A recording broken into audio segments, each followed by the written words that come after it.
अब आ जाते हैं हम अपनी पढ़ाई की तरफ। सबसे पहले हमने लड़ी में प्रोग्राम मंजर जो था उसमें हमने मुसन्निफ का तारुफ पढ़ा, फिर हमने खुलासा किया, उसके बाद हमने नसर पारे की तशरीह की। उसको देख के मुझे ऐसा लगता है कि जितना तफसीली तौर पर हम पढ़ चुके हैं और आपने अगर अच्छे से लेक्चर सुना होगा, उसको समझा होगा, तो आपको ये तमाम चीज़ें बहुत अच्छे से याद हो गई होंगी। ठीक है, तो आज का जो हमारा काम है वो है हमारे मारूफी सवालात। ठीक है, उसमें क्या करते हैं, जब आप अपना बुक का पेज नंबर 82 ओपन करते हैं, उसमें पहले है दुरुस्त जवाब का इंतखाब और उसके बाद है आपके सवाल जवाब। ठीक है, सबसे पहले हम आ जाते हैं दुरुस्त जवाब का इंतखाब करें। ठीक है, आप अपना पेज ओपन करें, पेज नंबर 82। ठीक है, गुड, सब बच्चों ने कर लिया है। चलिए स्टार्ट करते हैं। सबसे पहला है, मुसन्निफ को बाला हिसार से नीचे आने के बाद एक पत्थर पे लिखा नजर आया, अलिफ शाराए रेशम, बे शाराए पाकिस्तान, जीम शाराए कदीम और दाल शाराए जरनेल। ठीक है, अब आपने देखना है कि जब हम खुलासा पढ़ रहे थे हमने क्या कहा था कि जब मुसन्निफ गुजर रहा था तो उसे क्या नजर आया था, लिखा हुआ शाराए पाकिस्तान। जी बिल्कुल सही, इसका आंसर है बे शाराए पाकिस्तान।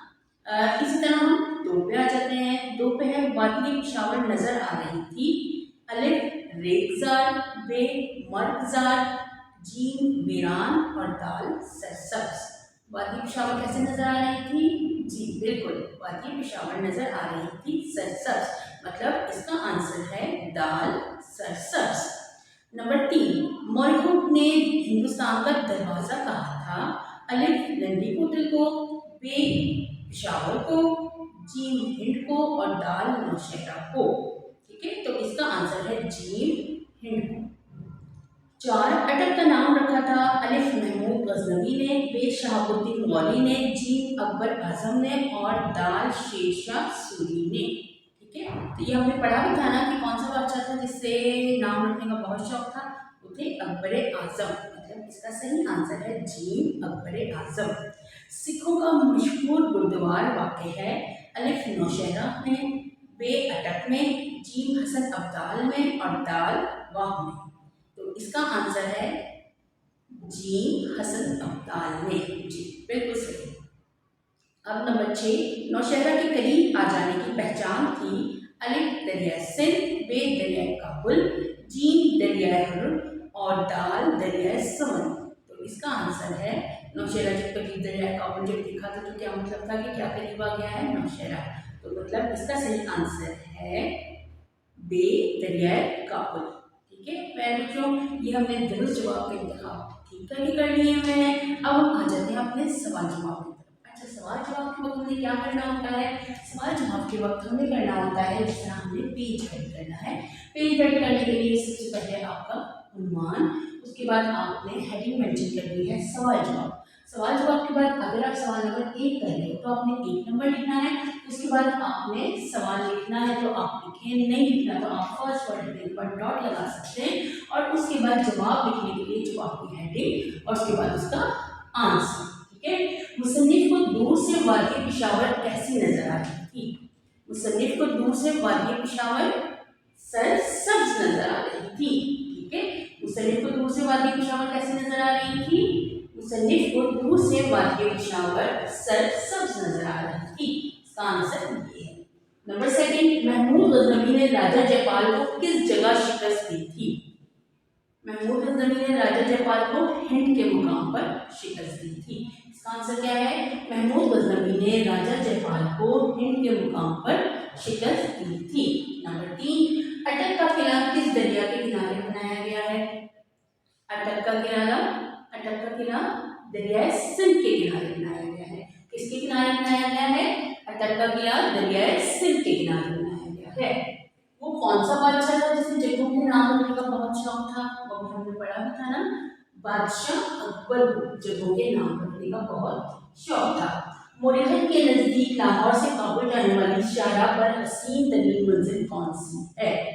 मोरखन के नजदीक लाहौर से काबुल जाने वाली शाहराह पे हसीन तरीन मंजिल हसन अब्दाल है। ठीक है, कौन सी है? हसन अब्दाल है। अब आपने मुझे इसी तरह लिखना है कि आधा सवाल का आपने जो आंसर है वो सवाल में से लेना है और उसमें स्पेशल अपना जो आंसर है उसको मेंशन करना है, उसको लिख के लास्ट में आपने इसकी एंट्री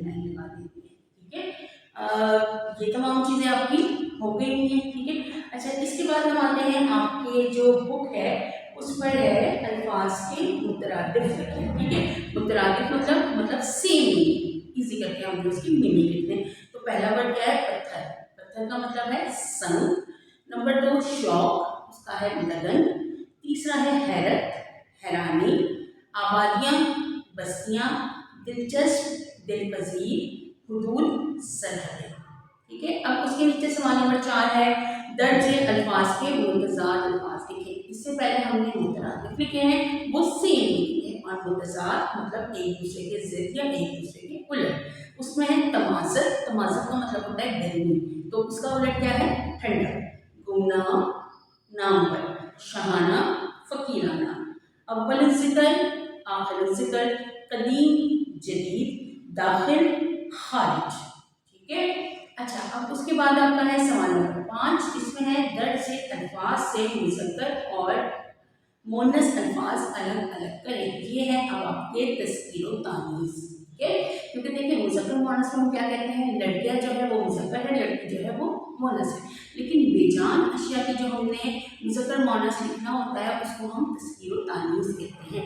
अब इसमें है ज़मीन, वादी, सड़क, बस्तियाँ, दरिया, गाँव, सराय, किला, शिकस्त और दरवाज़ा। इनमें से मुज़क्कर कौन कौन से हैं? मुज़क्कर हैं दरिया, गाँव, किला, दरवाज़ा, ठीक है। ये 4 लफ्ज़ हमारे हैं मुज़क्कर। कौन कौन से हैं? दरिया, गाँव, किला, दरवाज़ा, ठीक है। और मुअन्नस कौन से हैं?